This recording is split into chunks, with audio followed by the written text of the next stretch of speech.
শিক্ষা প্রতিষ্ঠান খোলার বিষয়ে এখনই কোনো সিদ্ধান্ত নিচ্ছে না সরকার। পরিস্থিতি পর্যালোচনার পর খুলে দেওয়া হবে।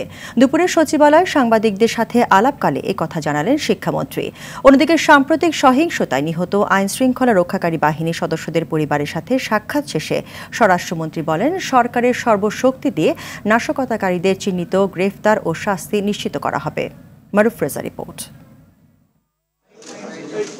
দেশব্যাপী সাম্প্রতিক সহিংসতায় নিরাপত্তার দায়িত্বে থাকা আইনশৃঙ্খলা রক্ষাকারী বাহিনীর সদস্যরাও আক্রমণের শিকার হন। তাদের মধ্যে কয়েকজন নিহত সদস্যের স্বজনদের সাথে নিজ দপ্তরে দেখা করেন স্বরাষ্ট্রমন্ত্রী আসাদুজ্জামান খান কামাল। তাৎক্ষণিক সহযোগিতা হিসেবে প্রতিটি পরিবারের হাতে তুলে দেন ৫ লাখ টাকার চেক।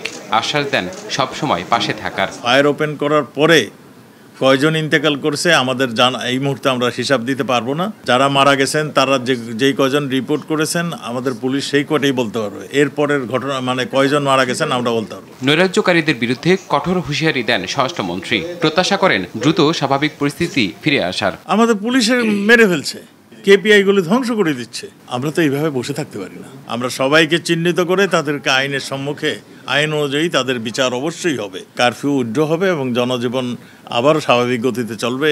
আমরা যত তাড়াতাড়ি পারি সেটি ব্যবস্থা করার জন্য আমরা কাজ করছি। এদিকে চলমান পরিস্থিতি নিয়ে স্বরাষ্ট্র, আইন ও তথ্যমন্ত্রীর সঙ্গে বৈঠক শেষে কথা বলেন শিক্ষামন্ত্রী।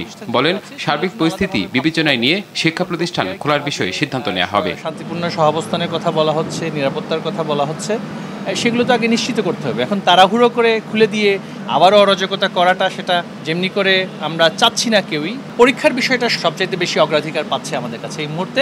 আলটিমেটামের পরে যখন হত্যাযজ্ঞ হয়, তখন আলটিমেটাম যারা দিচ্ছেন তাদের কাছে তো আমাদের সবার প্রশ্ন থাকবে যে আসলে সেই আলটিমেটামগুলোর উদ্দেশ্য কি এটি। বৈষম্য বিরোধী ছাত্র আন্দোলনের ৪৮ ঘন্টা আলটিমেটামের বিষয়ে শিক্ষামন্ত্রী বলেন, আন্দোলনের নামে আর কোনো সহিংসতা মেনে নেওয়া হবে না। মারুফ রেজা, RTV, ঢাকা।